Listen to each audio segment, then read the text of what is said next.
À votre avis, Botox ou acide hyaluronique?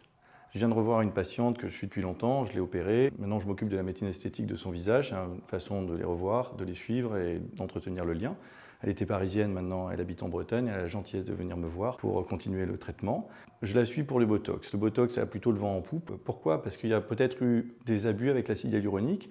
À la différence du Botox, l'acide hyaluronique reste sur la peau. Et on s'est retrouvé dans la situation suivante où il y avait trop d'acide sur certaines zones. C'est-à-dire, on remplit la ride, on revient 6 mois plus tard, toujours la même zone, et les visages étaient gonflés, comme souvent les États-Unis donnent la tendance. Aujourd'hui, la tendance est plutôt d'éliminer cet acide hyaluronique volumateur qui est en excès. Néanmoins, il reste tout à fait pertinent pour les débuts du vieillissement, pour renforcer les reliefs osseux, que ce soit le nez, les pommettes, les angles mandibulaires ou le menton, et ça reste encore le traitement de référence pour la lèvre. Le Botox sert plutôt pour la partie supérieure du visage, il va plutôt affaiblir les muscles. C'est la dose qui est importante et c'est aussi le nombre de points.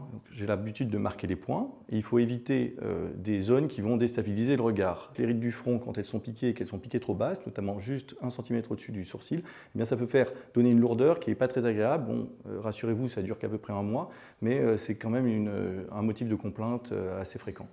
En revanche, toutes les zones qui sont très proches de l'œil, c'est plutôt un autre muscle, le muscle orbiculaire de l'œil, et le fait de le piquer va permettre d'ouvrir le regard, et ça c'est très intéressant. En tout cas, c'est la façon dont je préconise le Botox. Pour moi, c'est d'abord un traitement qui est pour ouvrir le regard, et accessoirement un traitement qui est pour faire disparaître les rides du front.